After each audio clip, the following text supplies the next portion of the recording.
Hi everybody, it's Kevin Van Ord here, standing in for reviewer Nick Capozzoli to give you our updated review of Arma III. Arma 3's campaign was released piecemeal over the last few months, with its final act landing in March. Ultimately, it wasn't worth the wait, given the campaign's inconsistent mission quality, threadbare plot, and groan-inducing voice acting. Take a left at the T-junction. And Carrie, do try not to make roadkill of the local wildlife. The greenbacks already hate our guts. We need to at least keep the goat population on side. You copy that, soldier? Minimize collateral damage, sir. Hearts and minds, sir. Luckily, the rest of the game still carries its share of the weight, and it's online and in the user-created scenarios that Arma 3 busts free of the campaign's constraints. But a campaign was promised, and it has been delivered. NATO forces are in the midst of a drawdown on the island of Stratus when the once-friendly local forces lash out in a surprise attack. A multi-stage affair ensues in 3 stages called Survive, Adapt, and Win.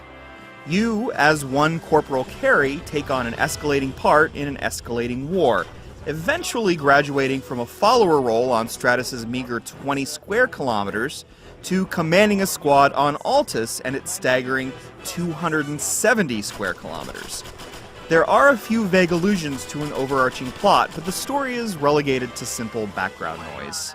The campaign is a strange beast, torn between the tedium of real warfare and the Hollywood bombast of, well, modern warfare. The game sends you lumbering across the hills and valleys of Altus for miles without encountering anything worth firing around at. Then an electric guitar wails, a helicopter starts strafing your position, and you're forced to bug out at the same ponderous pace that you entered with seconds ago. The fractured nature of Arma 3's campaign makes for an uneven experience at best, but that variability does have an accentuating effect when things fall into a more natural stride. For one, there's a real fragility to Carey and his unit. The introduction of the island of Altus is another high point, presenting a rigorous mission that sees Carey attempting to rearm and regroup after being stranded behind enemy lines. When Arma 3 forgets its half-baked tale of Black Ops intrigue and leans on the more tangible drama of a botched rescue, it simmers and then erupts in ways most shooters can't. Soldier! Machine gunner! 75 meters! Behind us!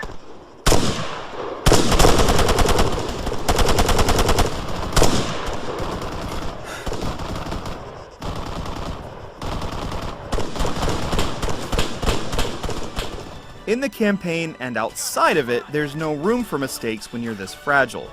You might succumb to razor-accurate shots fired by enemies in distant hills, even when they aren't equipped with scopes.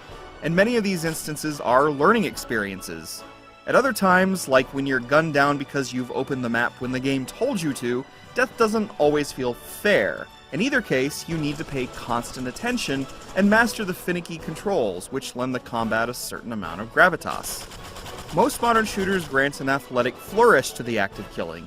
Here, the satisfaction of downing an enemy comes from the knowledge that he won't be shooting at you anymore, not in how adroitly you headshotted him.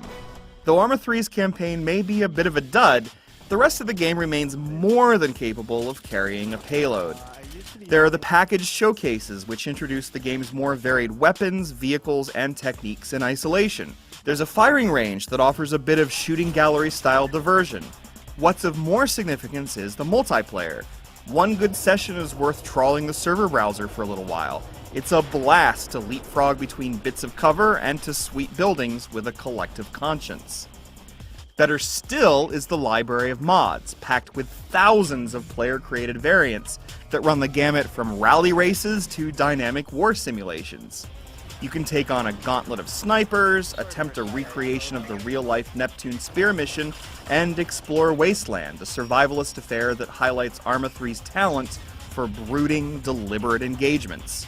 Or you could simply wander the islands, grabbing a few pictures to put alongside the towns, salt flats, and castles that litter the map's expansive topography.